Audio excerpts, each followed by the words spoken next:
ಮಾಲಿಕೆ 4 ಪುಸ್ತಕ ಪರಿಚಯ 14 ತಿಂಗಳ ವಿಶೇಷ ಸಕ್ರಿಯ ಲೇಖಕಿಯರ ಕಾದಂಬರಿಗಳು. ಪುಸ್ತಕದ ಹೆಸರು ಯಾದ್ ವಶೇಂ. ಲೇಖಕರು ನೇಮಿಚಂದ್ರ. ಅಭಿಪ್ರಾಯ ತೇಜಸ್ವಿನಿ ಹೆಗಡೆ. ಓದುತ್ತಿರುವವರು ದೀಪು ಸುರೇಂದ್ರನಾಥ್. ನಿಂತು ನೋಡುವ ಜನರೇ, ನಿಮ್ಮ ಸರದಿ ದೂರವಿಲ್ಲ. ಹೀಗೆಂದು ಎಚ್ಚರಿಕೆಯ ಜೊತೆಗೆ ಅನ್ಯಾಯ ಎಲ್ಲೇ ಆಗಲಿ ಅದನ್ನು ಹಿಮ್ಮೆಟ್ಟಿಸಲು ಸಂಘಟಿತ ಪ್ರತಿಭಟನೆಯೇ ಸರಿಯಾದ ಮದ್ದು ಎನ್ನುವ ಸುಂದರ ಸಂದೇಶವನ್ನು ನೀಡುವ ಅಪರೂಪದ ಕಾದಂಬರಿ ಯಾದ್ ವಶೇಂ. ಇತ್ತೀಚೆಗೆ ನಾನು ಓದಿದ ಕಾದಂಬರಿಗಳಲ್ಲೇ ಬಹು ಇಷ್ಟಪಟ್ಟ, ಸತ್ಯಕ್ಕೆ ಬಲು ಹತ್ತಿರವಾದ ಈ ಕೃತಿಯನ್ನು ಬರೆದವರು ಪ್ರಸಿದ್ಧ ಲೇಖಕಿ ನೇಮಿಚಂದ್ರ. 1943ರ ಸುಮಾರಿಗೆ ಯುರೋಪಿನಿಂದ ಹಿಟ್ಲರ್ನ ಪಾಶವಿ ಹಿಡಿತದಿಂದ ಹೇಗೋ ಪಾರಾಗಿ ಶಾಂತಿದೂತನಾಗಿದ್ದ ಬಾಪೂಜಿಯ ನಾಡಿಗೆ ಓಡಿ ಬಂದ ಹ್ಯಾನಾಳ ಬದುಕಿನ ಕಥೆ ಇದು. ಆದರೆ ಮೇಲ್ನೋಟಕ್ಕೆ ಹಾಗೆನಿಸಿದರೂ ಇದು ಪ್ರತಿಯೊಬ್ಬನ ಬದುಕನ್ನೇ ಬಗೆದು ನೋಡುವ, ಆತನ ಎದೆಯಾಳದೊಳಗೆ ಬೇರೂರಿದ ದ್ವೇಷವನ್ನೇ ಅಲುಗಾಡಿಸುವ, ಪ್ರೀತಿಯ ಶಾಂತಿಯ ಹೊಸ ಬೀಜ ಬಿತ್ತುವ, ಒಟ್ಟಿನಲ್ಲಿ ಬದುಕನ್ನು ಪ್ರೀತಿಸುವ ಹಾಗೂ ಪ್ರೀತಿಸಲು ಕಲಿಸುವ ಸುಂದರ ಕಥೆ ಇದು. ಇದರಲ್ಲಿ ಅಸಹನೀಯ ನೋವಿದೆ, ಯಾತನೆ ಇದೆ, ಪಾಪಪ್ರಜ್ಞೆ ಇದೆ, ಆಕ್ರೋಶವಿದೆ, ತಿರಸ್ಕಾರವಿದೆ, ಕೊನೆಯಿಲ್ಲದ ಪ್ರಶ್ನೆಗಳಿವೆ, ಸಿಕ್ಕಾದ ಉತ್ತರಗಳಿವೆ. ಆದರೆ ಜೊತೆಗೆ ಎಲ್ಲವುದಕ್ಕೂ ಕಾರಣ ನಾವೇ, ಅಂದರೆ ಮನುಷ್ಯರೇ ಎನ್ನುವ ಸಮರ್ಪಕ ಉತ್ತರವೂ ಇದೆ.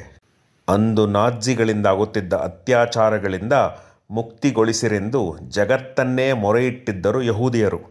ಅದರಲ್ಲೂ ವಿಶೇಷವಾಗಿ ಬ್ರಿಟಿಷರ ಸಹಾಯವನ್ನು ನಿರೀಕ್ಷಿಸಿದ್ದರೆಂದು ಈ ಪುಸ್ತಕವು ಹೇಳುತ್ತದೆ.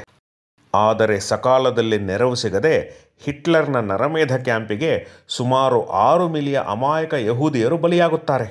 ಅಂತಹ ದುರ್ದಿನಗಳಲ್ಲಿ ತಾಯಿ, ಅಕ್ಕ ಹಾಗೂ ತಮ್ಮನನ್ನು ನಾಜಿಗಳು ತನ್ನ ಮುಂದೆಯೇ ಎಳೆದೊಯ್ದ ಕರಾಳ ನೆನಪನ್ನು ಹೊತ್ತು ಅಸಹಾಯಕತೆಯ ಬೆರೆತ ಕ್ರೋಧ, ನೋವು, ಅನಾಥ ಪ್ರಜ್ಞೆಯೊಂದಿಗೆ ತನ್ನ ತಂದೆಯೊಡಗೂಡಿ ಅಹಿಂಸೆಯಿಂದ ಮಾತ್ರ ವಿಮೋಚನೆ ಸಾಧ್ಯವೆಂದು ಸಾರುತ್ತಿದ್ದ ಗಾಂಧಿಯ ನಾಡಿಗೆ ಬಂದವಳು ಹ್ಯಾನಾ. ಬ್ರಿಟಿಷರ ನೆನಪನ್ನು ಆಶಿಸಿ ಸಿಗದೆ ಅವರಿಂದಲೇ ತುಳಿತಕ್ಕೊಳಗಾಗಿ ಹೋರಾಡುತ್ತಿದ್ದ ಭಾರತ ಅವಳಿಗೆ ಹೊಸ ಬದುಕನ್ನೇ ನೀಡಿತು. ತನ್ನ ಗತಕಾಲದ ನೆನಪಿನ ಕಡೆಯ ಕೊಂಡಿಯಾಗಿದ್ದ ತಂದೆಯನ್ನೂ ಕಳೆದುಕೊಂಡ ಮೇಲೆ ಹ್ಯಾನಾ ಅನೀತ ಆದಳು. ಆಶ್ರಯವಿತ್ತು ಆದರ ತೋರಿದ ಮನೆಯವರ ಮಗನನ್ನೇ ಮದುವೆಯಾಗಿ ತಾನು ಕನಸಲ್ಲೂ ಆಶಿಸದ ಸುಭದ್ರ ಬದುಕನ್ನು ಪಡೆದಳು. ಅನೀತಾ ಎಂದು ಅನಿಸಿಕೊಂಡ ಮೇಲೂ ಹ್ಯಾನಾಳಾಗಿಯೇ ಅವಳು ಬದುಕಲು ಸಾಧ್ಯವಾಗಿದ್ದು ಆಕೆ ಇಲ್ಲಿ, ಅಂದರೆ ಈ ನಾಡಿನಲ್ಲಿದ್ದುದರಿಂದ ಮಾತ್ರ ಎಂಬುದನ್ನು ಲೇಖಕಿ ಹಲವಾರು ಉದಾಹರಣೆಗಳ ಮೂಲಕ, ಘಟನಾವಳಿಗಳ ಮೂಲಕ ಮನಗಾಣಿಸಿದ್ದಾರೆ. ಅವೆಲ್ಲ ಬಲು ಸುಂದರವಾಗಿವೆ, ಮಾಸದ ನೆನಪನ್ನು ನಮ್ಮೊಳಗೂ ಮೂಡಿಸುತ್ತವೆ. ಲೇಖಕಿಯೇ ಒಂದು ಕಡೆ ಹೇಳಿದಂತೆ, ಮನುಷ್ಯನನ್ನು ಧರ್ಮದ ಹೆಸರಿನಲ್ಲಿ ಒಡೆಯುವ ಚರಿತ್ರೆಗಿಂತ ಒಂದುಗೂಡಿಸುವ ಚರಿತ್ರೆಯೇ ಮಹತ್ವದ್ದು. ಈ ಒಂದು ವಾಕ್ಯ ಅದೆಷ್ಟು ನಿತ್ಯಸತ್ಯ ಎನ್ನುವುದು ಈ ಕಾದಂಬರಿಯನ್ನು ಓದಿದ ಮೇಲೆ ಸರಿಯಾಗಿ ಮನದಟ್ಟಾಗುತ್ತದೆ. ಯಾವುದೋ ಪೂರ್ವಾಗ್ರಹಕ್ಕೀಡಾಗಿ ಕೇವಲ ನೆನಪನ್ನು ಮಾತ್ರ ದ್ವೇಷಕ್ಕೆ ಕಾರಣವನ್ನಾಗಿಸಿಕೊಂಡು ಅಮಾಯಕ ಯಹೂದಿಗಳ ಮಾರಣಹೋಮ ಮಾಡಿದ ಹಿಟ್ಲರ್ ಹಾಗೂ ಆತನ ಸಂಗಡಿಗರಾದರೂ ನೆಮ್ಮದಿಯ ಬದುಕು ಕಂಡಿರಬಹುದೇ? ಖಂಡಿತ ಇಲ್ಲವೆನ್ನುತ್ತದೆ ಮನಸ್ಸು.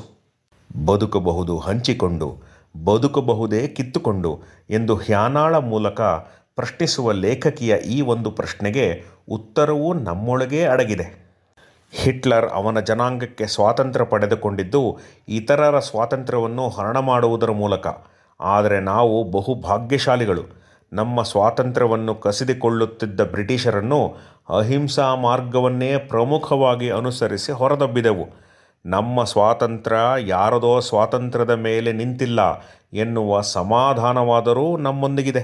ಹಿಂದೆ ಆಗಿದ್ದ ಅನ್ಯಾಯವನ್ನು ಮರೆತೋ ಇಲ್ಲ ಅಂದು ಆಗಿದ್ದ ಅನ್ಯಾಯದ ಸೇಡಿಗೋ ಎಂಬಂತೆ ಇಂದು ಯಹೂದಿಗಳ ರಾಷ್ಟ್ರ ಇಸ್ರೇಲ್ ವರ್ತಿಸುತ್ತಿರುವುದು ಈ ಕಾದಂಬರಿಯಲ್ಲಿ ನಿಶ್ಚಳವಾಗಿ ಕಾಣುತ್ತದೆ.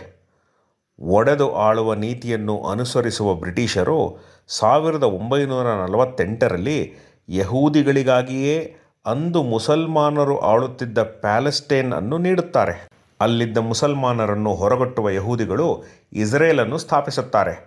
ಅಳಿದುಳಿದ ಪ್ಯಾಲೆಸ್ಟೇನಿಯರು ತುಂಡು ನೆಲದಲ್ಲಿ ಅವರದೇ ರಾಷ್ಟ್ರದಿಂದ ಬೇರಾಗಿ ಜೀವಿಸುತ್ತಾರೆ. ಎಂತಹ ವಿಪರ್ಯಾಸ! ಹಿಂದೆ ಜರ್ಮನಿಯಲ್ಲಿ ನಡೆದ ಚರಿತ್ರೆಯನ್ನೇ ಮರೆತು ಇಂದು ಹೊಸ ಇತಿಹಾಸವನ್ನು ಬರೆದವರು ಇದೇ ಯಹೂದಿಗಳು. ಆದರೆ ಇದಕ್ಕೆಲ್ಲ ಕಾರಣವೇನು? ಏಕೆ ಇತಿಹಾಸ ಮತ್ತೆ ಮತ್ತೆ ಪುನರಾವರ್ತಿಸುತ್ತದೆ? ಇತಿಹಾಸವನ್ನು ಮರೆತವರು ಮತ್ತೆ ಚರಿತ್ರೆಯ ಪುನರಾವರ್ತನೆಗೆ ಕಾರಣರಾಗುತ್ತಾರೆ. ನೆನಪಿರಲಿ ಎಂದು ಇಸ್ರೇಲಿನ ಯಾದ್ ವಶೇಮ್ ಮ್ಯೂಸಿಯಂನ ಗರುಡಗಂಬದಲ್ಲಿ ಕೆತ್ತಿದ ಈ ಸಾಲು ಎಷ್ಟು ಪರಮಸತ್ಯವೆಂದು ಅನಿಸುತ್ತದೆ. ತಮ್ಮ ಇತಿಹಾಸವನ್ನೇ ಮರೆತು ಇಸ್ರೇಲ್ ಈಗ ಸದಾಕಾಲ ಕದನದಲ್ಲೇ ತೊಡಗಿದೆ. ಇತಿಹಾಸ ತಿಳಿದಿರಬೇಕು ಅಷ್ಟೇ, ಆದರೆ ಅದೇ ಆದರ್ಶವಾಗಬಾರದು ಎಂಬ ಸುಂದರ ಸಂದೇಶವನ್ನು ನೀಡುವ ಈ ಕಾದಂಬರಿ ಇಸ್ಲಾಂ, ಯಹೂದಿ, ಕ್ರಿಶ್ಚಿಯನ್ ಈ ಮೂರೂ ಧರ್ಮಗಳು ಹೇಗೆ ಒಂದು ಜೆರುಸಲೆಂನೊಳಗೇ ಬೆಸೆದಿವೆ, ಯಾವ ರೀತಿ ಈ ಮೂರೂ ಧರ್ಮಗಳು ಒಂದೇ ಹಳೆಯ ಒಡಂಬಡಿಕೆಯಡಿ ನೆಲೆ ನಿಂತಿವೆ ಎನ್ನುವ ಸತ್ಯವನ್ನು ಕಾಣಿಸುತ್ತದೆ. ಈವರೆಗೆ ನಾವು ಓದಿರದ, ತಿಳಿದಿರದ ಹಲವಾರು ವಿಷಯಗಳ ಕುರಿತು ನಿಷ್ಪಕ್ಷಪಾತವಾಗಿ ಹೊಸ ಬೆಳಕನ್ನು, ಆಯಾಮವನ್ನು ನೀಡಿದ್ದಾರೆ ಲೇಖಕಿ.